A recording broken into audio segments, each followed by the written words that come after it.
Olá pessoal, nessa aula nós vamos abordar um dos periféricos mais importantes no uso de microcontroladores, que são as portas de entrada e saída, conhecidas como GPIO.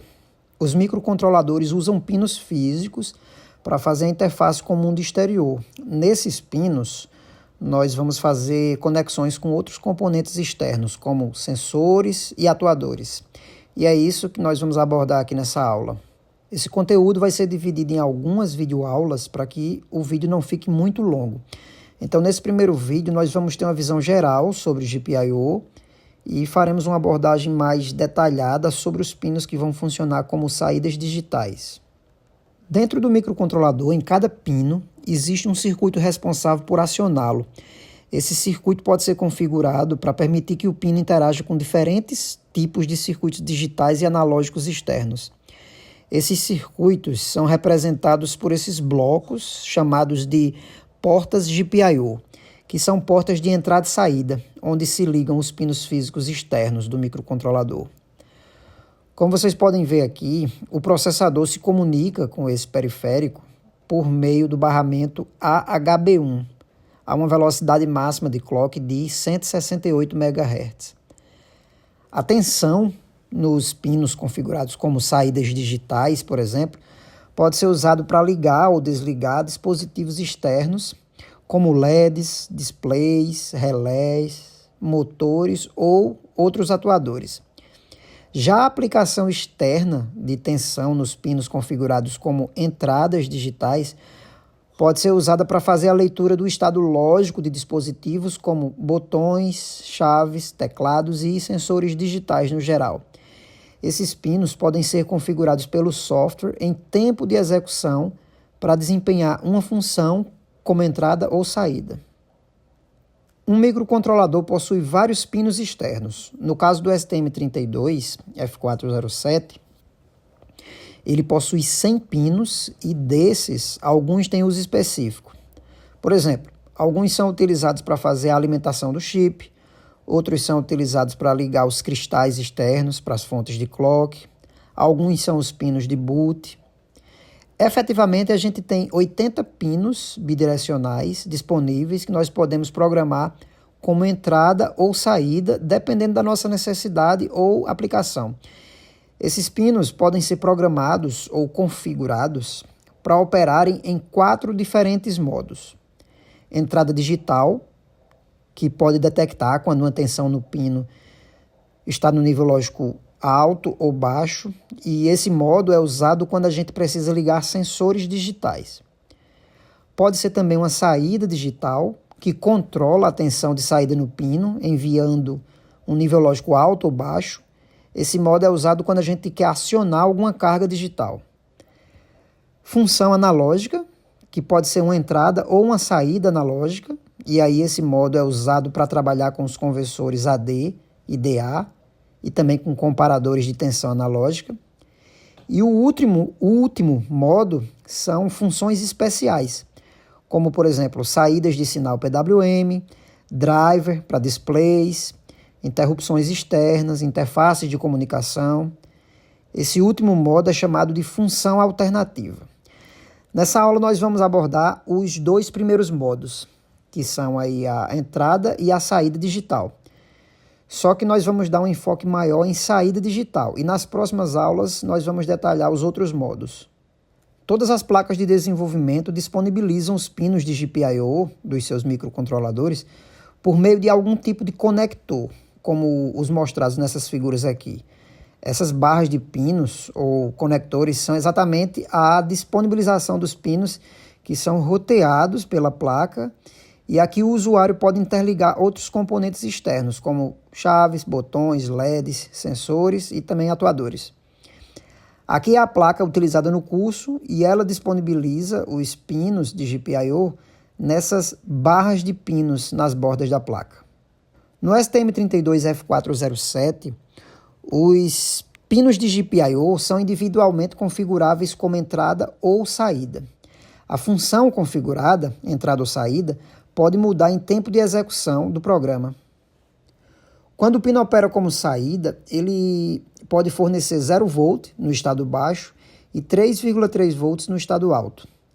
quando o pino está alimentando algum dispositivo externo, ele pode fornecer uma corrente de 25 mA por pino e no máximo 240 mA no chip completo.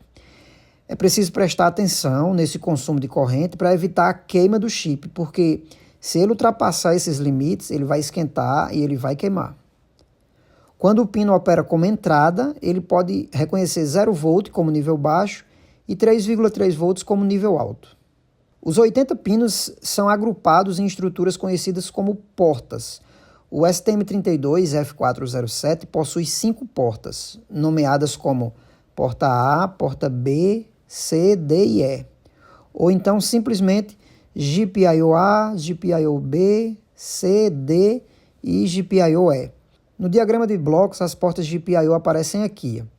Nesse diagrama nós temos mais portas porque esse diagrama é de uma família de microcontroladores e alguns modelos de chips com mais pinos também têm mais portas disponíveis.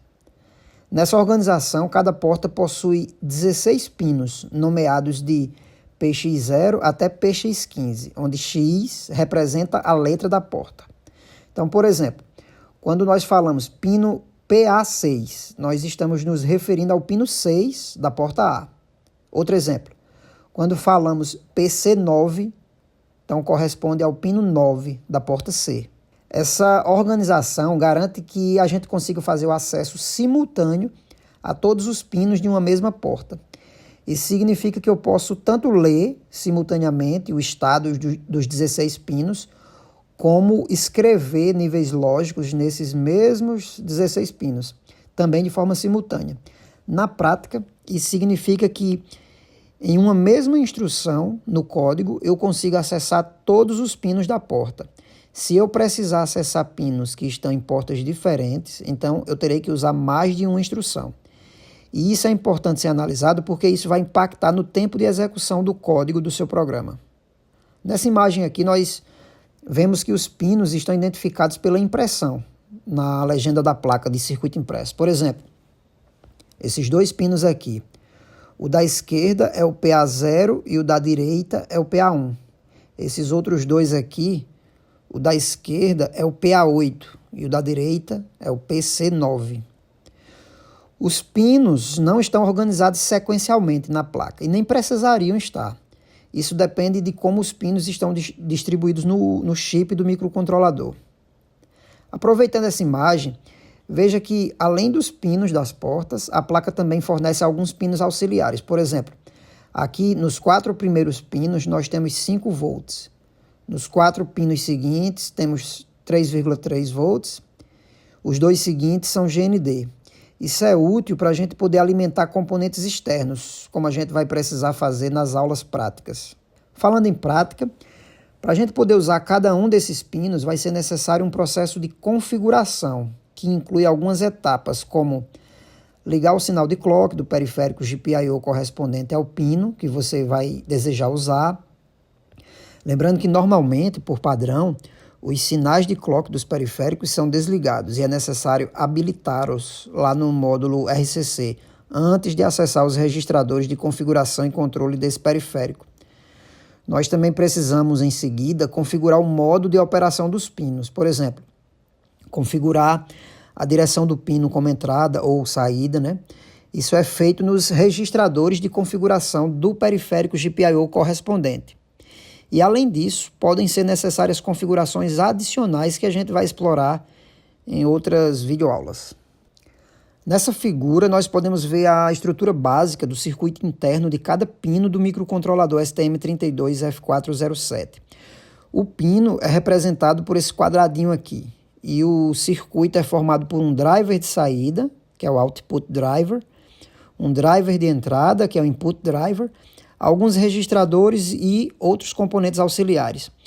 O circuito, à primeira vista, pode parecer um pouco complexo, mas se a gente analisar cada bloco construtivo, a gente vai conseguir entender perfeitamente como é que ele funciona.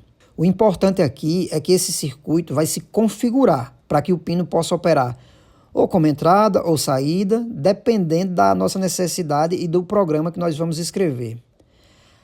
A configuração de cada pino é feita por meio dos registradores de controle da porta GPIO ao qual o pino pertence. Cada porta GPIO possui 4 registradores de controle, cada um com 32 bits, porque, né, a arquitetura do microcontrolador é de 32 bits. E esses registradores permitem configurar o modo de operação dos 16 pinos da porta simultaneamente. Os registradores são esses aqui. Mod R, que é o Mod Register, que configura o modo de operação de um pino. O Type R, que é Output Type Register, que configura o tipo de saída de um pino. O Speed R, Output Speed Register, que configura a velocidade de operação de um pino. E o PU-PDR, que é Pull Up Pull Down Register, que habilita os resistores de pull up e pull down de um pino.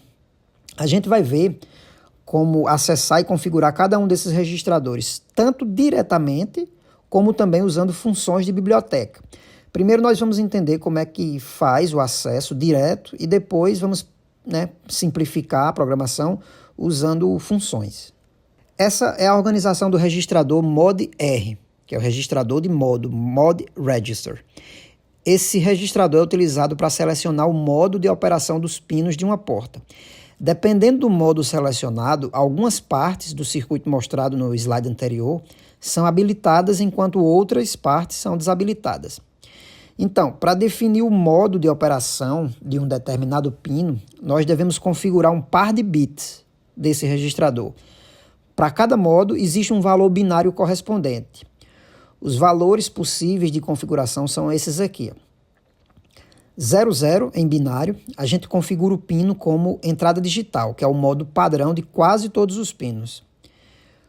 O 01 em binário configura como saída digital. O 10 configura como função alternativa e 11 configura no modo analógico. Por exemplo, digamos que a gente deseja configurar o pino 0 como uma saída digital. Nesse caso, nós devemos escrever o valor 01 em binário, né?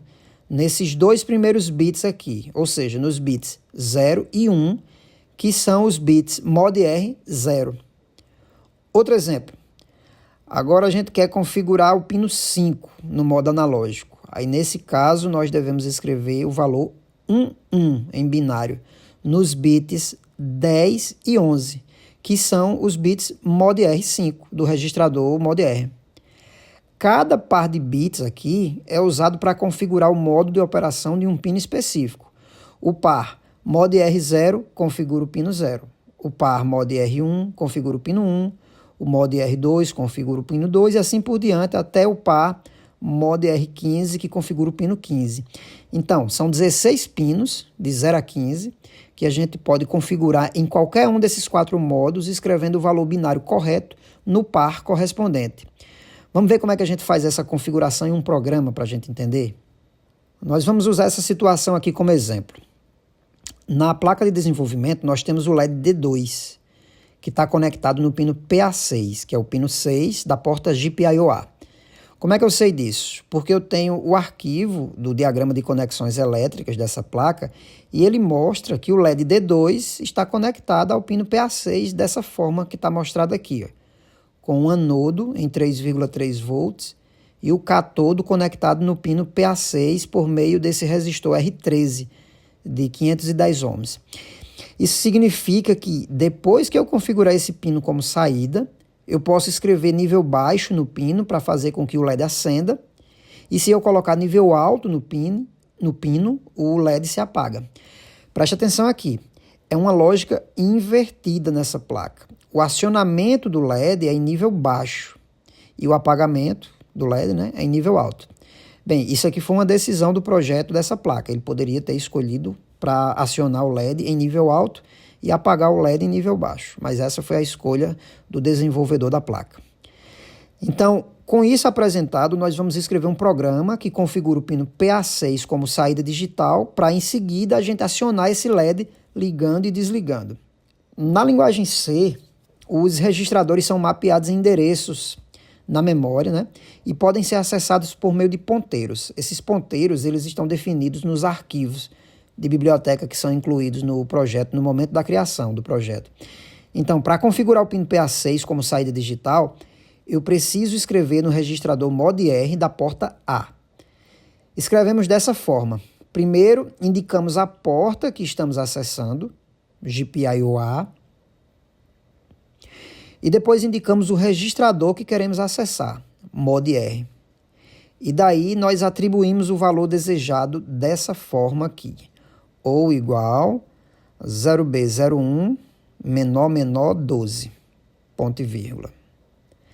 Nessa sintaxe aqui, o GPIO-A é um ponteiro para a estrutura de registradores que controla o periférico GPIO-A. MOD-R é um membro dessa estrutura, que no caso é o registrador de configuração de modo. A gente pode associar assim, GPIO-A é o periférico e MOD-R é o registrador que estamos acessando daquele periférico. Ou igual a 0B01 menor 12, está configurando o modo de um pino específico. Lembrando que cada pino ocupa 2 bits, né? Utiliza 2 bits nesse registrador para fazer a configuração. O pino 0 utiliza os bits 0 e 1, o pino 1 utiliza os bits 2 e 3, o pino 2 os bits 4 e 5, e o pino 6 utiliza os bits 12 e 13, e assim por diante.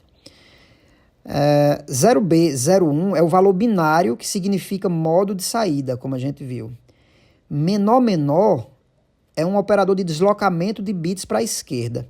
E menor 12 está deslocando esse valor binário em 12 posições para a esquerda, ou seja, para as posições 12 e 13, configurando exatamente o pino 6.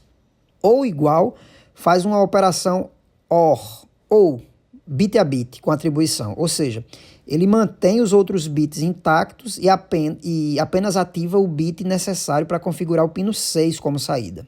Resumindo, essa linha significa configure o pino 6 da porta GPIO-A como saída sem alterar os outros pinos. No manual de referência do microcontrolador STM32F407, no capítulo sobre GPIO, vamos dar uma olhada aqui no registrador MOD-R. Veja, esses são os valores de reset, ou seja, os valores iniciais após um reset de cada registrador MOD-R para cada uma das portas. No caso específico da porta A, o valor inicial de MOD-R é esse aqui. Veja que ele não inicia completamente zerado. Isso significa que alguns bits são 0, mas outros são diferentes de 0. Se todos os bits do registrador fossem 0, significaria que todos os pinos dessa porta estariam inicialmente configurados como entrada digital, ou seja, cada par de bits começaria com 00, né, em binário. Mas como existem bits diferentes de 0, isso quer dizer que alguns pinos já iniciam configurados em outro modo de operação. Então, eu não posso simplesmente atribuir o valor 0B01 ao registrador MOD-R da porta A dessa forma aqui, pelos seguintes motivos. Primeiro, quando a gente atribui um valor a um registrador, nós temos que pensar nesse número sendo representado em 32 bits, porque a nossa arquitetura é de 32 bits. Então, como se representa esse valor com 32 bits? Assim, ó, todos os outros bits mais significativos serão 0, e somente os dois primeiros serão 0 e 1. Olha o que é que isso aqui está fazendo. Configurando o pino PA0 como saída digital e todos os outros pinos como entrada digital. Só que nós acabamos de ver que alguns pinos já iniciam com uma configuração diferente de uma entrada digital. Nesse caso, eu estaria desconfigurando os pinos que deveriam trabalhar em outro modo. O segundo motivo é o seguinte, eu ainda estaria fazendo uma coisa errada aqui, que é configurar o pino PA0 como saída. Mas o que eu quero é configurar PA6 como saída. Por isso a necessidade de fazer o deslocamento de bits para a posição correta no registrador. O operador OU, nesse caso, é necessário para manter inalterados os demais bits que eventualmente foram pré-configurados. O operador OU, bit a bit, permite setar bits específicos em um registrador, enquanto o operador AND, bit a bit, permite resetar bits específicos. Isso é chamado de mascaramento com operadores lógicos bit a bit. Com isso, nós configuramos o pino PA6 como saída digital, correto? Bem, não exatamente. Uma versão mais segura e correta para configurar o pino 6 da porta GPIO-A como saída é essa daqui, ó. GPIO-A, mod R, AND igual a TIL, 0B11, né? 1 em binário, deslocado para a esquerda de 12, e depois GPIO-A, mod R, ou igual a 0B01, deslocado de 12. O que é que mudou aqui? Na primeira linha, que é esse AND igual a TIL 0B11 deslocado de 12, isso vai zerar os 2 bits correspondentes ao pino 6, que são os bits 12 e 13 do registrador mod R. Ele faz isso por meio do operador AND, bit a bit. 0B11 menor, 12 é a máscara dos bits que controla o pino 6. O TIL inverte os bits para que na operação AND apenas esses 2 bits sejam zerados e todos os outros permaneçam inalterados. E na linha seguinte, ou igual a 0B01 deslocado de 12, nós já discutimos, né? Depois de limpar os bits, a gente define um modo como saída, que é o valor binário 01 nos bits corretos. E por que é que isso é melhor do que somente essa linha aqui de baixo? Porque na versão com ou igual sozinho, não garante que os bits estavam com valores de reset, ou seja, zerados. Então, se por acaso eles tivessem sido previamente configurados e tivessem o valor 10 ou 11, o OR não iria mudar para 01. Isso poderia resultar em um comportamento inesperado. Por exemplo, a gente acabar configurando o pino para o modo de função alternativa ou o modo analógico, e não para o modo de saída digital. Agora sim, agora nós temos o pino PA6 configurado como saída. Porém, essas linhas aqui, elas não ativam o clock do GPIO-A. A gente já discutiu isso, né? Para usar um periférico, ou seja, para acessar os registradores daquele periférico, nós precisamos garantir que o clock da porta esteja habilitado lá no módulo RCC, que é outro periférico. No manual de referência do STM32F407, no capítulo sobre RCC, nós vamos dar uma olhada nesse registrador aqui, ó, AHB1ENR. Esse registrador é responsável por habilitar os clocks dos periféricos conectados ao barramento AHB1. Se você observar, os 9 primeiros bits desse registrador são usados para ligar ou desligar os sinais de clock das portas GPIO. Para habilitar o clock da porta GPIO-A, basta somente setar esse primeiro bit, chamado GPIO-A-EN, né? GPIO-A Enable. Se quiséssemos ligar o clock de outra porta GPIO, bastava setar o bit correspondente. Então, para habilitar o clock do GPIO, nós podemos usar essa linha aqui, ó, antes de acessar os registradores do GPIO. RCC, AHB1ENR ou igual a 1. Essa linha seta o primeiro bit do registrador AHB1ENR do módulo RCC, ou seja, habilita o clock do GPIO-A. Uma maneira mais elegante de fazer isso é substituir esse número mágico, 1, pelo nome do bit do registrador, o que também está definido lá nos arquivos da biblioteca. Na verdade, todos os nomes dos bits de todos os registradores estão definidos nos arquivos da biblioteca. Então, a gente poderia reescrever essa linha assim, ó, RCC, AHB1NR ou igual a RCC, underline, AHB1NR, underline, GPIO-A-N. E agora a configuração está completa nesses 3 comandos. Nós já podemos afirmar que nesse ponto o pino PA6 já foi configurado como uma saída digital. Agora a gente vai usar esse pino para ligar e desligar o LED que está conectado externamente nele. Quando a gente configura um pino no modo de saída digital, a gente pode escrever nesse pino um nível lógico alto ou baixo e com isso ligar ou desligar algum dispositivo externo conectado a ele, como é o caso do LED, né? Então, para a gente escrever um nível lógico qualquer em um pino, nós podemos usar outro registrador do GPIO, chamado ODR, de Output Data Register. Aqui a ideia é bem simples. Cada bit desse registrador representa o estado lógico do pino correspondente. Como nós só temos 16 pinos por porta, apenas os 16 primeiros bits do registrador são usados.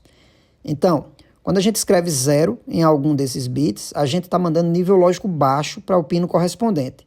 Se a gente escreve 1 Então, nós estamos mandando nível alto. Esse registrador inicia completamente zerado, o que significa dizer que assim que um pino é configurado como saída, o nível baixo já aparece no pino.